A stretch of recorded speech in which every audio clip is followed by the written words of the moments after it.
함께 하나님 말씀 보겠습니다. 오늘 우리에게 주시는 말씀은 신약성경 누가복음 9장 37절부터 43절까지의 말씀입니다. 누가복음 9장 37절부터 43절까지의 말씀, 제가 가진 성경으로는 신약성경 107면에 있습니다. 함께 찾으셔서 저와 성도님들이 한 절씩 교독하겠습니다. 이튿날 산에서 내려오시니 큰 무리가 맞을세.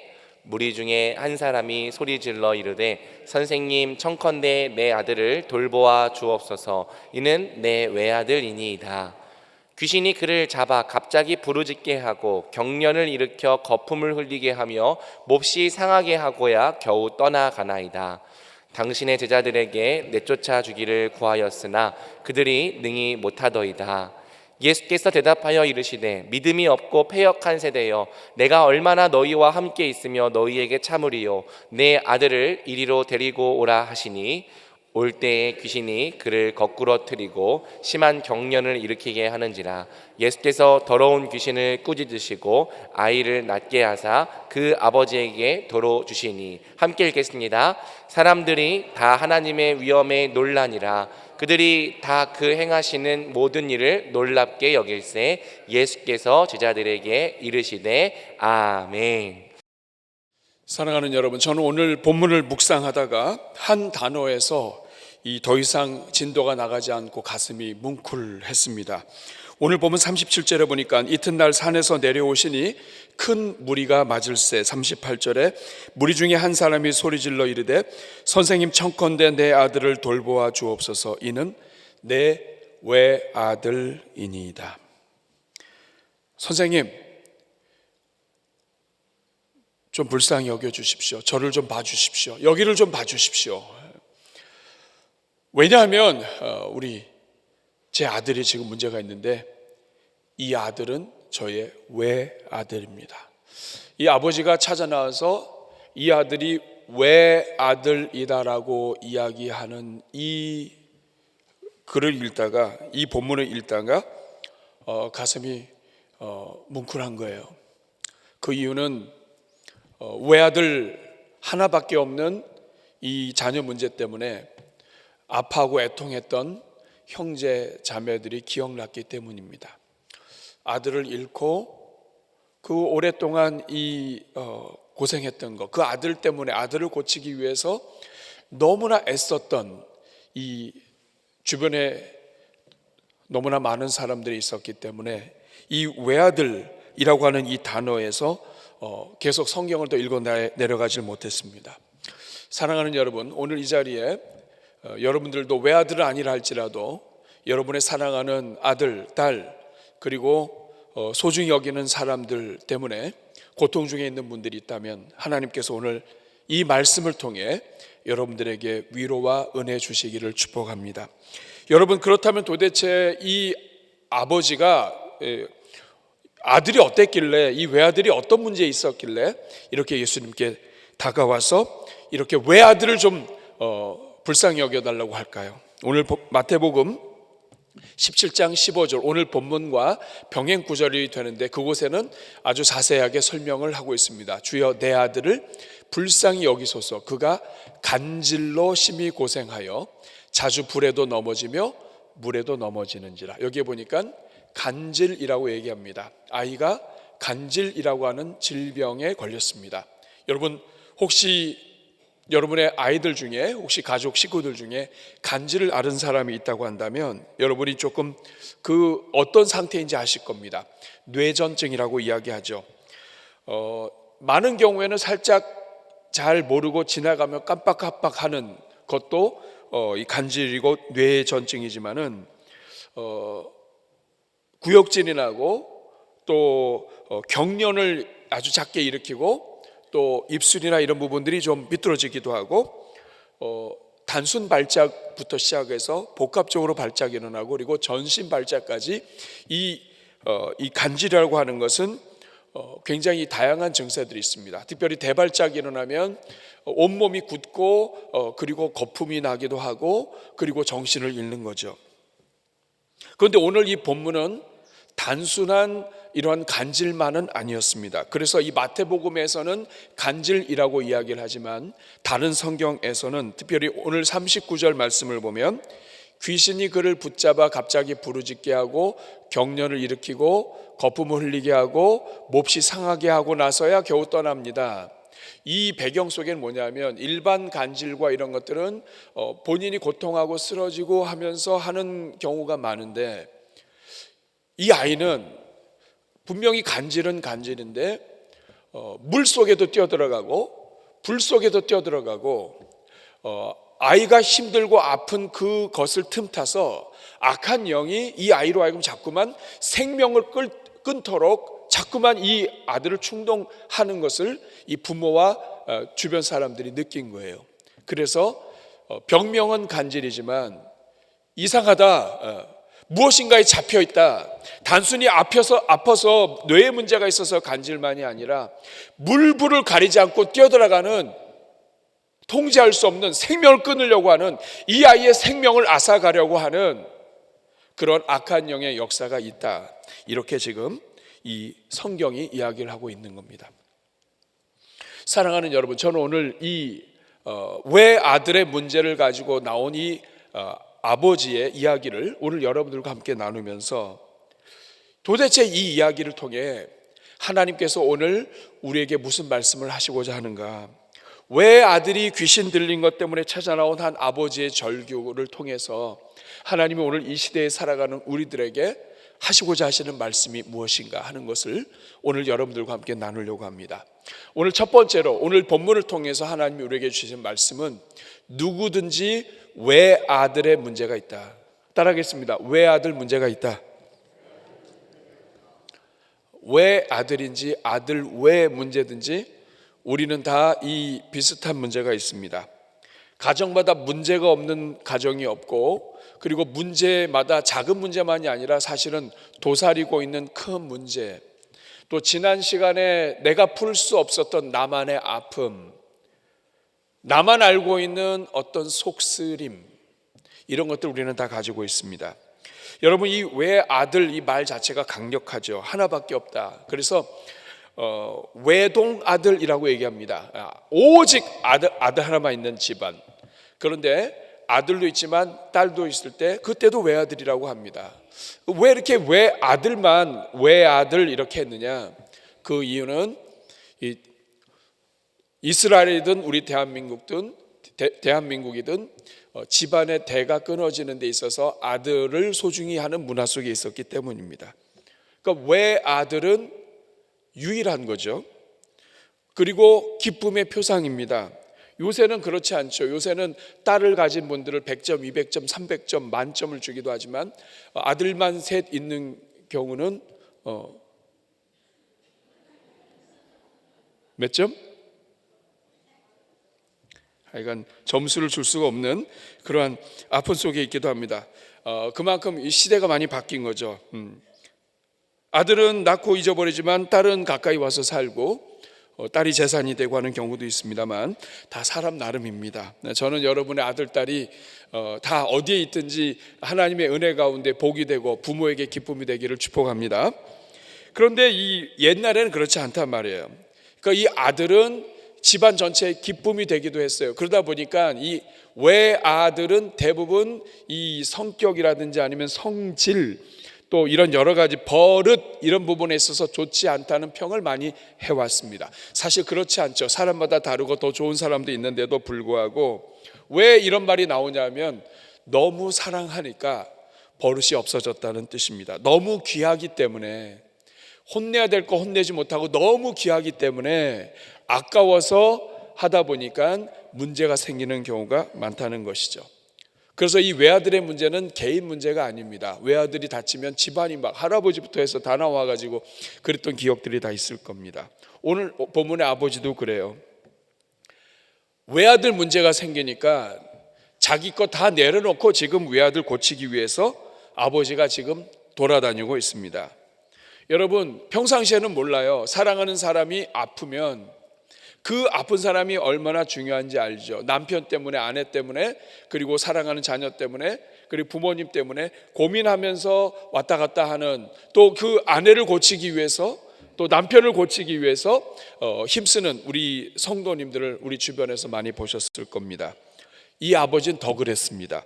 오늘 37절에 보니까 예수님께서 이튿날 산에서 내려오셨습니다. 변화산에 올라가셔서 기도하시고 밤을 그곳에서 새시고, 그리고 다음날 내려오셨는데, 그때 이 큰 무리가 맞을 때 이 아버지가 와서 소동을 일으킵니다. 뭐냐면 제자들한테 부탁을 했는데 제자들이 못 고치더라, 이 말이에요. 이 말은 이 아버지가 그날 일찍뿐만 아니라 그 전날 와서 예수님을 찾았다는 것을 이야기합니다.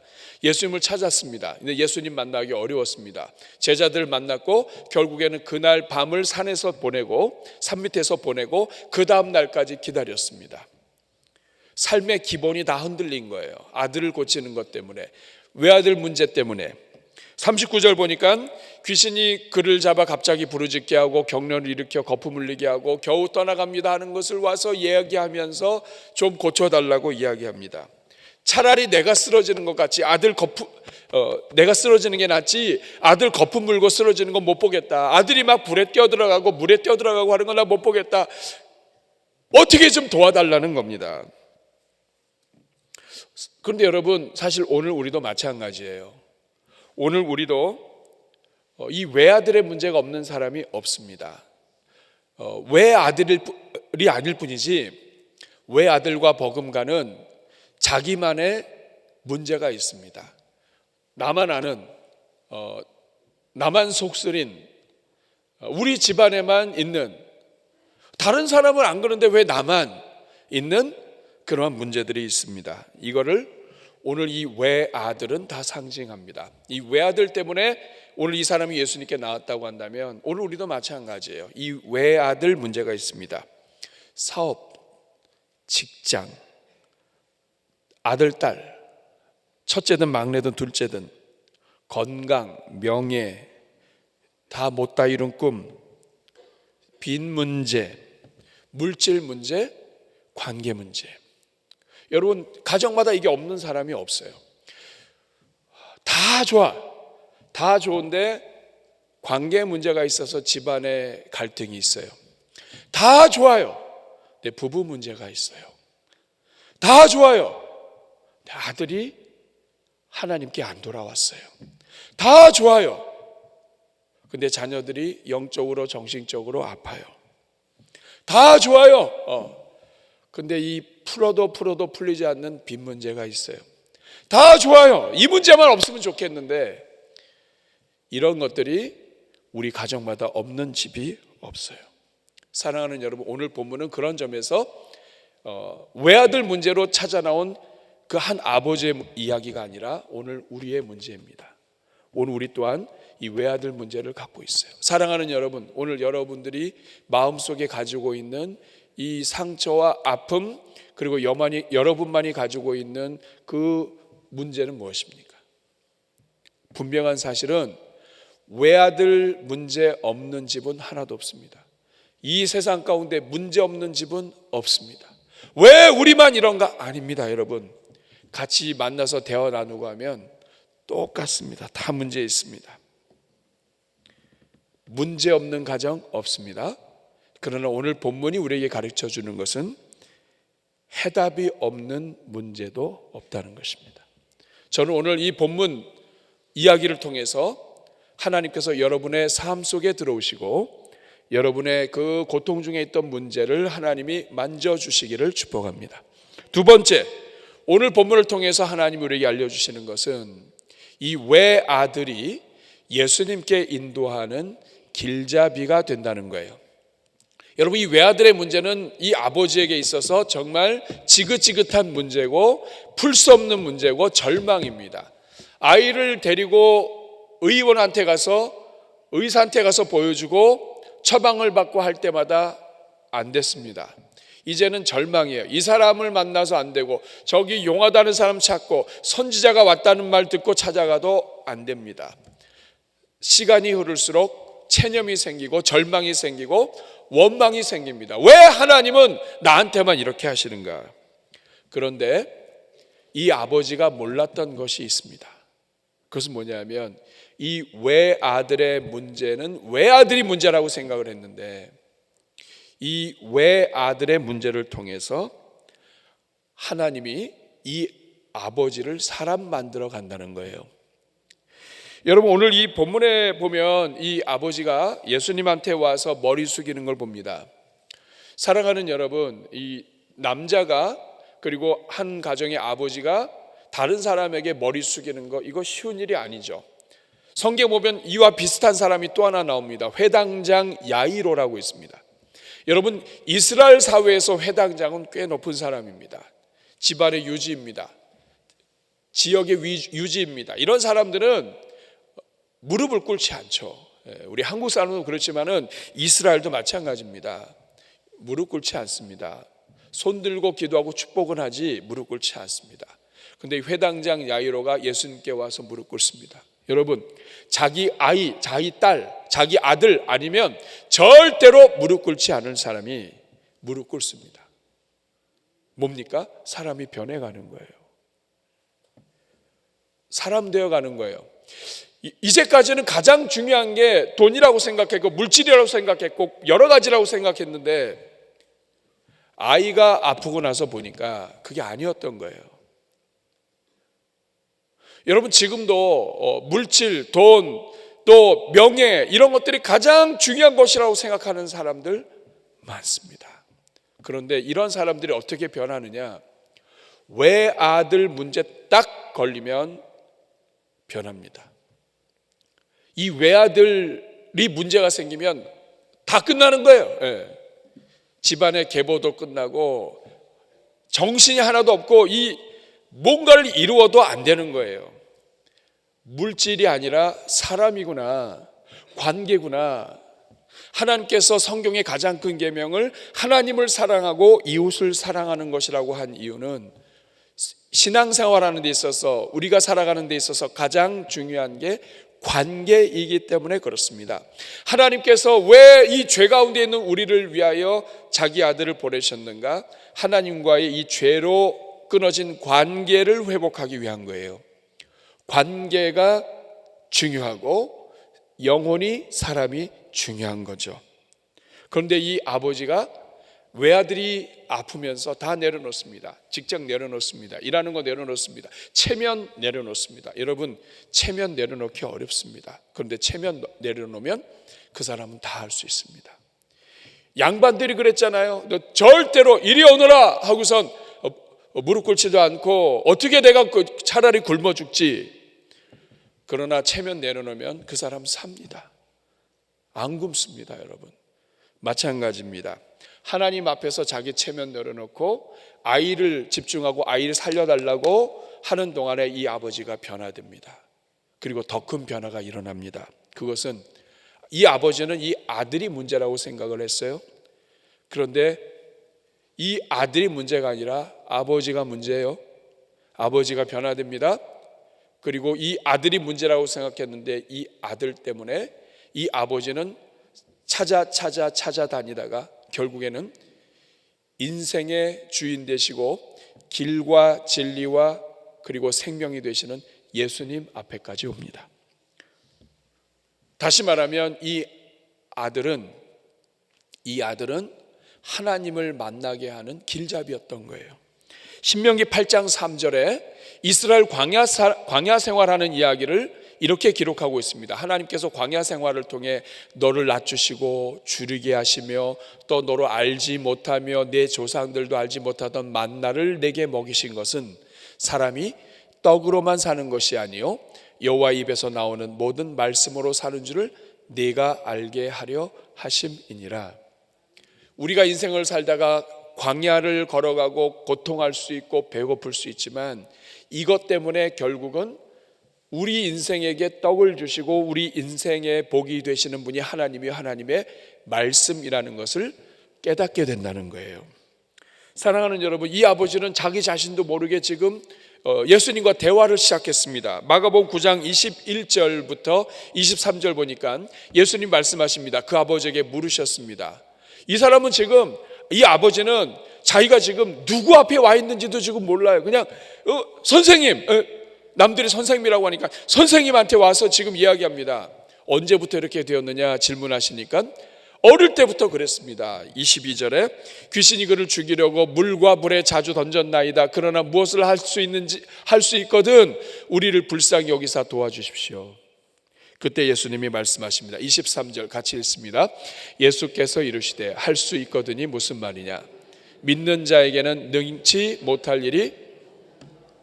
지금 생명의 주인 되신 예수님께로 나온 것도 하나님의 은혜인데 그 예수님께서 말씀하십니다. 할 수 있거든이 무슨 말이냐? 믿는 자에게 능치 못할 일이 없느니라. 오늘 이 말씀이 여러분에게도 그대로 들려지기를 축복합니다. 이 아버지에게 이 말씀이 들어왔습니다. 사랑하는 여러분, 지금 이 아버지가 이 예수님 만나는 거 쉬운 일이 아닙니다. 누가복음 10장 23절과 24절 말씀을 보면 예수님께서 제자들에게 말씀하십니다. 너희가 보는 것을 보는 눈은 복이 있다. 즉 예수님을 보는 눈이 복이 있다. 왜냐하면 24절에 많은 선지자와 임금이 너희가 보는 바를 보고자 하였으되 보지 못하였지만 너희가 듣는 이 바를 듣고자 하였을 때 듣지 못하였지만 너희는 지금 보고 있다. 예수님을 만나는 것 자체가 복이다 이 말이에요. 하나님께로 가는 문이다. 그런데 지금 이 아버지는 지금 예수님을 만나고 있는 거예요. 대화하고 있는 거예요. 사랑하는 여러분, 하나님께서 우리 인생을 사는 동안에 우리에게 이 외아들의 문제, 고통의 문제, 아픔의 문제, 고난의 문제를 걷어가시면 좋겠지만 거두지 않는 이유가 있습니다. 그 이유는 이 고통과 고난의 문제 때문에 우리가 겸손해지고 우리 자신이 성장하게 됩니다. 다른 사람에게 문제가 있는 게 아니라 나한테 문제가 있는 걸 보게 됩니다. 이 아버지도 그래요. 이 아들이 문제가 아니었습니다. 아버지가 문제인 거예요. 이 아들이 문제가 아니라 이 아들의 고통 때문에 하나님은 이 아버지를 자녀로 삼고 싶으신 거예요. 그래서 결국 이 아버지는 예수님을 만나게 됐고 예수님 앞에 엎드려서 간구한 결과 이 아들이 고침을 받게 됩니다. 사랑하는 여러분, 아들이 고침 받는 것과 아버지가 예수님 만나는 것이 같이 간다는 걸 보셔야 돼요. 그래서 야고보서 1장 2절부터 5절 말씀은 이렇게 이야기합니다. 내 형제들아 너희가 여러 가지 시험을 당하거든 온전히 기쁘게 여기라. 이는 너희 믿음의 시련이 인내를 만들어내는 줄 너희가 알미라. 인내를 온전히 이루라. 이는 너희로 온전하고 구비하여 조금도 부족함이 없게 하려 함이라. 여기까지만 끝나면 안 됩니다.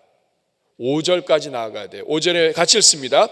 너희 중에 누구든지 지혜가 부족하거든 모든 사람에게 후히 주시고 꾸짖지 아니하시는 하나님께 구하라. 그리하면 주시리라. 하나님께서 이 아들 문제를 가지고 아들 때문에 아들을 위해서 움직였던 이 아버지를 사실은 하나님은 만나고 싶으셨던 겁니다. 사랑하는 여러분, 하나님은 지금도 외아들 문제로 고통하는 성도들을 찾고 계십니다. 성도들이 그 외아들 문제 때문에 하나님 앞에 나오기를 기대하십니다. 하나님 앞에 나와서 하나님을 찾기를 기대하십니다. 어떤 사람은 그러나 하나님 앞에 나와서 혼자 울다가 갑니다. 이것도 중요하죠. 어떻게 내 인생이 이렇게 기구할 수 있습니까? 하면서 하나님 앞에 울다 갈 수 있습니다. 이것도 출발점입니다. 여기서 한 걸음 더 나아가서 하나님을 만나기를 원하시는 거예요. 사랑하는 여러분, 여러분에게 외아들 문제가 있습니까? 풀려고 해도 풀 수 없는 문제가 있습니까? 지금 이 순간에도 예배를 드리고 있지만 여러분을 누르고 있는, 여러분을 압박하고 있는 문제가 있습니까? 할 수 있거든이 무슨 말이냐? 믿는 자에게 능치 못할 일이 없느니라. 이 말씀은 우리 주님을 진심으로 찾고 구하고 만나기를 하나님이 기대하신다는 말입니다. 주님 앞에 찾아 나오는 것도 중요합니다. 근데 여기에서 손을 벌려 하나님 앞에 간구해야 됩니다. 그리고 하나님을 만나야 됩니다. 우리 주님이 이걸 원하시는 거예요. 여러분은 여러분의 문제를 가지고 하나님 앞에 나오고 있습니까? 그리고 나오셨다면 여러분 많은 부분이 지금 하나님 안에서 열려 있는 거예요. 여기에서 한 걸음 더 나아가셔야 합니다. 주님을 만나야 돼요. 주님을 만나야 됩니다. 이스라엘 백성들이 다 하나님을 믿었어요. 그런데 예수님 앞에 나오지는 않았습니다. 예수님 앞에 많이 나왔어요. 예수님을 만나지는 못했습니다. 이것을 여러분 기억하셔야 돼요. 세 번째, 오늘 본문을 통해서 하나님이 우리에게 주시는 말씀이 무엇입니까? 하나님은 우리에게 외아들을 주셨다는 거예요. 우리는 다른 사람들에게 좋은 걸 주기 원하지만 그렇다고 가장 좋은 걸 주지는 않습니다. 가장 좋은 것은 자기가 가져야죠. 적절하게 좋은 거, 적절하게 괜찮은 거, 내 수준에서 꽤 괜찮은 거, 좋은 거 줍니다. 그러나 가장 좋은 것은 주지 못하죠. 가장 좋은 것, 외아들입니다. 외아들 어떻게 줘요? 사랑하는 여러분, 그런데 우리 하나님은 가장 좋은 외아들을 우리에게 주셨습니다.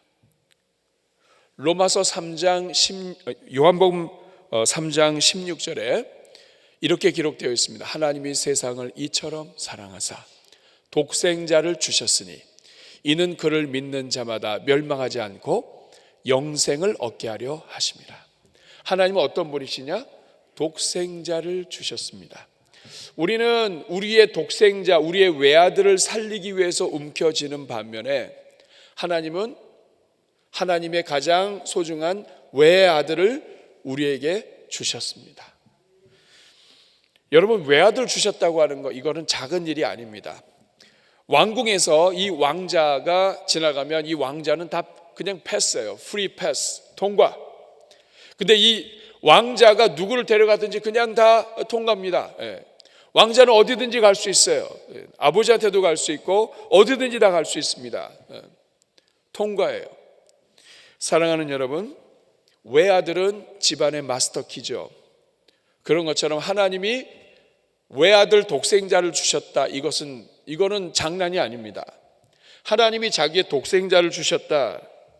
이것은 하나님이 주실 수 있는 최고를 주신 겁니다. 하나님은 돈도 주실 수 있고 물질도 주실 수 있고 명예도 주실 수 있는데 이 모든 것은 다 저급한 겁니다. 가장 높은 단계가 아들이에요. 그런데 이 아들을 줬다, 이 말은 뭐냐면 아들과 함께 나머지는 다 같이 줬다는 뜻이에요. 그래서 이 사도 바울은 로마서 8장 31절 32절에 이렇게 이야기합니다. 우리 한번 같이 한번 읽어보겠습니다. 그런즉 이 일에 대하여 우리가 무슨 말하리요? 만일 하나님이 우리를 위하시면 누가 우리를 대적하리요? 자기 아들을 아끼지 아니하시고 우리 모든 사람을 위하여 내주신 이가 어찌 그 아들과 함께 모든 것을 우리에게 주시지 아니하겠느냐? 사랑하는 여러분, 왜 하나님께서 독생자를 주셨습니까? 그 이유는 외아들 문제로 고통받고 있는 우리 인생들에게 하나님께서 그 외아들의 문제를 해결하실 뿐만 아니라 모든 문제를 해결하시고, 그리고 그 문제를 뛰어넘어서 살아계신 하나님을 만남을 통하여 하나님 안에서 모든 것을 누리게 하시기 위해서 하나님이 그 외아들을 주신 거예요. 외아들 예수 그리스도를 영접하는 사람은 그 아들과 함께 모든 것이 열려 있는 거예요. 그런데 여러분, 조건이 있습니다. 많은 성도들이 여기까지 열려 있어요. 그런데 여기에서 더 나아가지 못합니다. 제자들이 그랬습니다. 제자들은 예수님과 함께 있었고 능력도 경험했고 귀신도 쫓았던 경험이 있습니다. 그런데 아무리 자기들이 해도 안 되는 거예요. 그런데 예수님이 오셔서 할 수 있거든이 무슨 말이냐, 우선 물러가라 했더니 그냥 해결됐어요. 다 끝나고 나서 제자들이 찾아왔습니다. 예수님, 왜 우리는 못했습니까? 이 제자들을 향해서 예수님이 하신 말씀이 있습니다. 41절 말씀 같이 읽어볼까요? 예수께서 대답하여 이르시되 믿음이 없고 패역한 세대여, 내가 얼마나 너희와 함께 있으며 너에게 참으리요, 내 아들을 이리로 데리고 오라. 여기 보면 앞에 부분에 이 믿음이 없고 패역한 세대요. 제자들이 예수님 앞에서 병 고치지 못하고 하는 일들이 일어났을 때에 예수님께서 하신 말씀입니다. 제자들을 비롯하여 그 따라 나온 무리들을 전체를 보면서 하시는 말씀이에요. 이 믿음이 없고 패역한 세대요. 따라하겠습니다. 믿음이 없고 패역한 세대요. 패역했다 이 말은 부패했다는 뜻입니다. 믿음이 없다, 이 믿음을 떠났다 이거예요. 이 말은 뭐냐면 이 부패하고 하나님을 찾지 않는 세대요, 이런 뜻입니다. 여러분, 이 말이 이상하지 않아요? 제자들이 어떻게 이 하나님을 안 찾은 사람들이에요? 하나님 찾았잖아요. 그런데 예수님께서 말씀합니다. 이 믿음이 없고 패역한 세대요. 이 말은 뭐냐면 자기 필요할 때만 찾고 하나님을 찾지 않는다 이 말이에요. 자기를 의지한다는 말이에요. 하나님께서 그렇게 은혜를 베푸셨는데도 불구하고 여전히 하나님을 찾지 않는 세대요. 하나님이 그렇게 구원을 베푸시고 하나님이 그렇게 은혜를 베푸시고 하나님께서 그렇게 책임지셨는데도 불구하고 여전히 하나님 찾지 않는 세대요. 주님 앞에 나와 예배드리고 주님 앞에 나와서 이렇게 있지만 그러나 하나님을 깊은 곳에서부터 찾지 않는 세대요. 인류의 역사는 여러분 타락한 이후에 패역한 세대가 되었습니다.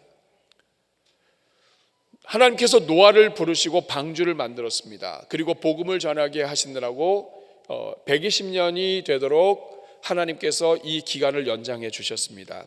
그런데 사람들이 귀담아 듣지 않습니다. 방주가 만들어졌는데도 안 들어옵니다. 문이 열렸는데도 안 들어옵니다. 나중에 하나님이 문을 다 닫아버리십니다. 패역한 세대라는 거예요. 분명히 노아가 있었고 구원의 길이 있었고 그리고 이 노아가 복음을 전파했습니다. 그런데 방주로 들어오지 않습니다. 방주를 보여주고 타라고 해도 안 타는 세대. 그래서 결국에는 자기도 죽고 남도 죽게 만드는 세대. 이러한 세대를 패역한 세대라고 이야기합니다. 오늘 우리도 마찬가지예요. 우리가 예수님을 믿지만 우리는 패역한 세대와 아주 가깝습니다. 하나님을 안 찾아요. 그래서 예수님 말씀하십니다. 제자들에게 왜 너희에게 이런 능력이 나타나지 않았느냐? 마가복음 9장 29절 같이 읽겠습니다. 이르시되 기도 외에 다른 것으로는 이런 종류가 나갈 수 없느니라. 하나님을 찾아 나왔다면 하나님 앞에 엎드려야 하고 하나님 앞에 간구해야 되고 하나님을 의지해야 합니다. 목사님 우리 기도도 하고 다 했는데요. 하나님을 만나서 하나님과 대화하고 하나님 앞에 계속해서 하나님이 아니면 할 수 없습니다라고 하는 우리의 이 신앙과 열정을 기도로 표현하라는 이야기입니다.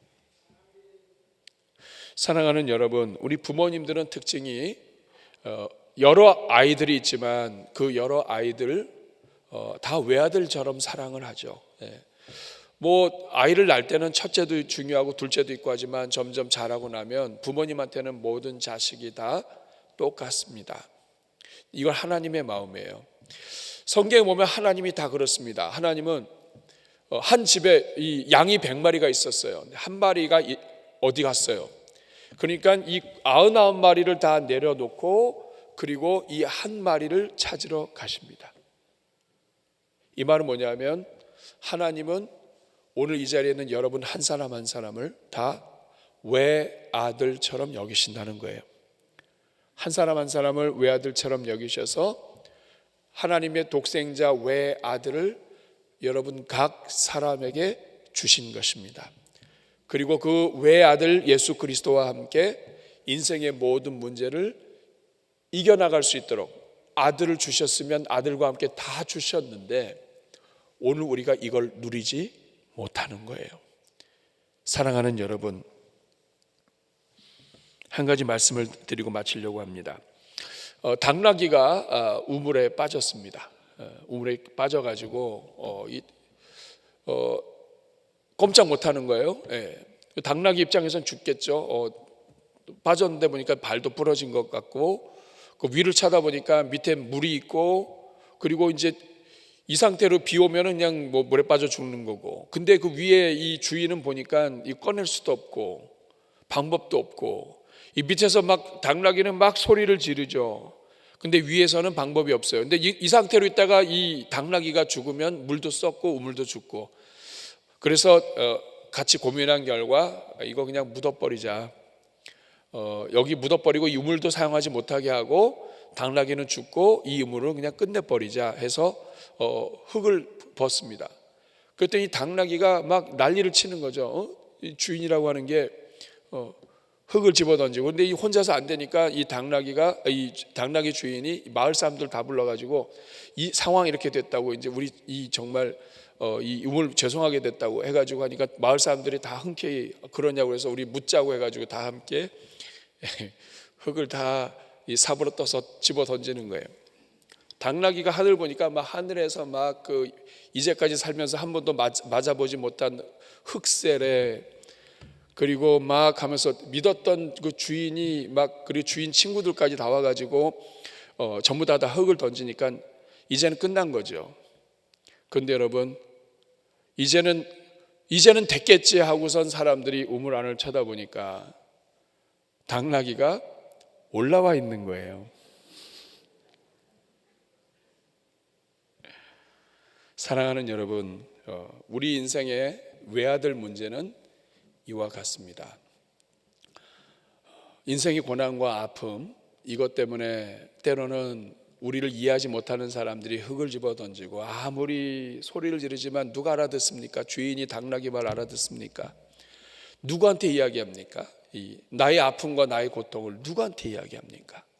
그런데 하나님께서는 우리 인생의 이런 고난과 이제까지 경험해 보지 못했던 흑셀에 마치 매장되어서 내가 죽는 것 같은 입장이 될 때까지 우리를 내버려 두시는 이유는, 이 과정을 통해서 하나님이 우리에게 생명을 주시기 위함입니다. 살아계신 하나님, 그 하나님이 우리를 위하여 외아들을 주셨습니다. 그 독생자 예수 그리스도를 주신 그 하나님을 바라보면서 오늘 여러분 인생에 어떤 문제가 있어도 여러분 이 문제는 하나님께로 인도하는 하나님의 선물입니다. 여러분의 문제가 하나님으로 인도하는 하나님의 선물입니다. 이것을 기억하시고 하나님 안에서 소망을 갖고, 이제 겨울 지났습니다. 봄이 어떤 일이 일어날지 모릅니다. 그러나 여러분, 분명한 사실은 하나님은 여러분을 사랑하십니다. 옆에 번 인사하겠습니다. 하나님은 당신을 사랑하십니다. 그 하나님과 더불어서 하나님을 의지하는 가운데 승리하는 주의 종들 다 되시기를 축복합니다. 우리 한번 가슴에 손을 얹고 같이 한번 기도하겠습니다. 제가 여러분을 위하여 축복하겠습니다. 하나님 아버지, 이 자리에 있는 주의 종들을 축복합니다. 오늘 예배당까지 인도해 주셨습니다. 그런데 아버지, 우리 마음 깊은 곳에서부터 주님을 만난 기억이 희미합니다. 주님을 향해 부르짖지 못하고 기도하며 간구하지도 못한 적이 많았습니다. 하나님, 우리 입술의 원망과 불평이 변하여 하나님 주님을 찬송하는 노래가 되게 하여 주옵소서. 이 자리에는 모든 성도들 문제없는 가정이 없습니다. 그러나 아버지, 그 모든 문제 주님께 맡기게 하여 주시고, 모든 문제 내 외아들 문제입니다. 주님 불쌍히 여겨주시고 돌봐주십시오. 주님 앞에 간구할 때 응답하신 주님처럼 오늘 이 자리엔 주의 종들 성도들 하나님이 어루만져 주시고 응답하여 주옵소서. 예수님의 이름으로 기도하옵나이다. 아멘.